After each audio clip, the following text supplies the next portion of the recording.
Neverness To Everness features an extensive city with 5 massive city districts to explore, and a city is usually also supposed to be bustling, so NTE comes with an extensive urban management system as well. So today let's talk about some of the various city systems, how to manage them, and what to take care about. Before we start, this video is in fact sponsored by NTE, so thank you. Let's begin. The core of the urban management city system is the City Tycoon, featuring up to 45 city levels, with each providing a lot of hunter level experience, various resources and materials for your characters, and of course also some premium currency. Starting at Tycoon level 18, you will also get to claim the S rank Esper Chiss for free, and finishing all 45 levels will reward you with 6 more copies of her as well as 5 copies of her signature arc. To level up your city, you will need to fulfill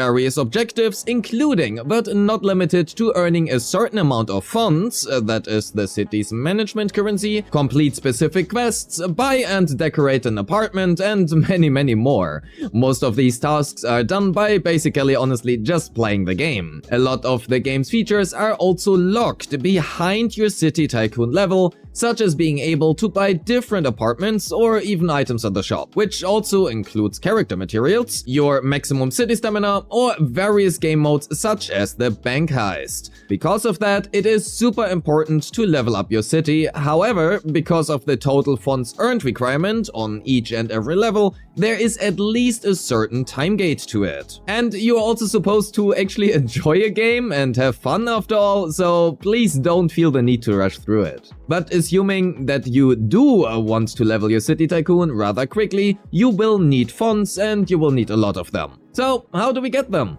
Well, there are many ways. Some of them are one-time sources and some of them are recurring. Completing certain quests, defeating one of the over 40 various anomaly encounters in the overworld, or also finishing tasks within the exploration guide will reward you with funds as well, but those are just one-time sources. Your primary recurring income of funds will be from spending your city stamina, for example in car races, accepting jobs such as driving taxi, fishing, or also robbing a bank if you feel like it. Your highest and most steady income, however, will be from the Origin Cafe, and that is a shop management simulation, so let's talk about it. You unlock the Origin Cafe at City Tycoon level 4, and it will provide you with a steady funds income every other day or so. After buying the first and initial location, you will be given a quick tutorial on how the system works. We can assign our different characters as employees to our own locations, and each character also comes with a set of life skills. Leveling these life skills will then increase the income of that location when said character is assigned to it. The later levels become honestly quite expensive, and I would not recommend maxing out each character's life skills early on.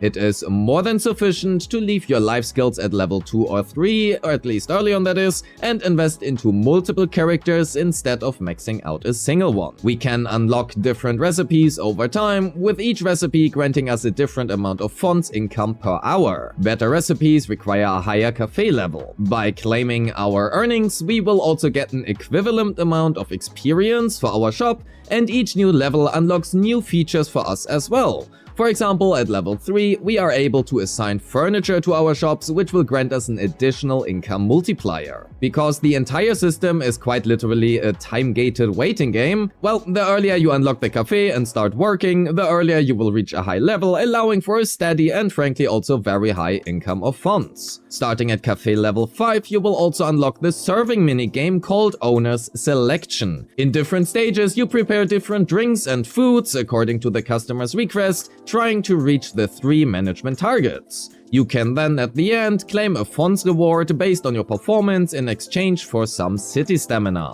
While the initial stages are rather simple, later on this management game becomes actually rather difficult. And of course you will be rewarded with premium currency as well. If you care about maxing out your Tycoon level as soon as possible, this is one of the first things I would recommend doing. Funds are also needed to buy, for example, new vehicles such as this one, or also acquiring new outfits for your main character, or also other characters, or even buying more furniture for your apartments. And speaking of apartments already, you unlock your first one at City Tycoon level 5. As just mentioned, you can fully decorate your apartment with different furniture however you would like to. Doing so will increase the comfort and collection level of your apartment. You can then also invite certain characters to live with you. As of right now, those are limited to Anomaly, Mint, Yejuan, Fadia, and also now Chiz, and they require an Affinity level of 4 to be invited. Bigger and more expensive apartments can also house more characters, and you can have various interactions available. The first interaction with each character will also increase their affection level, with some interactions being locked behind a character's bond level,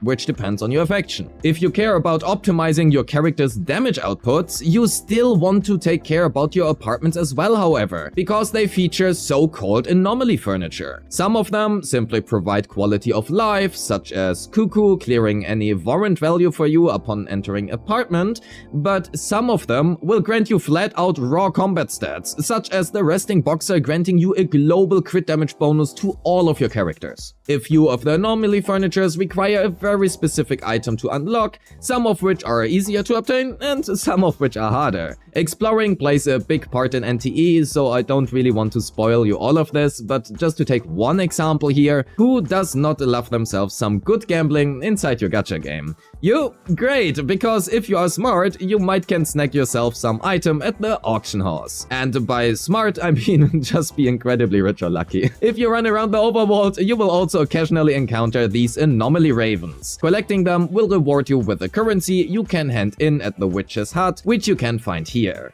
Doing so will then reward you with premium currency and various other different materials. Lastly, I want to quickly touch upon the Warrant and prison system, albeit I will try to keep it as spoiler-free as possible, as experiencing it yourself is, at least in my opinion, 90% of the fun. Committing crimes, such as robbing the grocery stores, attacking civilians or law enforcement, or damaging public property will increase your warrant value. Upon reaching a certain level, you may or may not be imprisoned. While I won't spoil what exactly you can do in prison or how to escape, there are a few things you might want to do, so for example such as experiencing the Shawshank Redemption personally. Doing so often enough will reward you with the main character's prison outfit. If you are a collector, you may wanna think about committing some crimes. Please don't do that IRL. And with that, we are at the end of the video. Thank you so much for watching. Use my link in the description today to download NTE, and by doing so, you support me as well. And, well, that shows them that it is worth to sponsor me.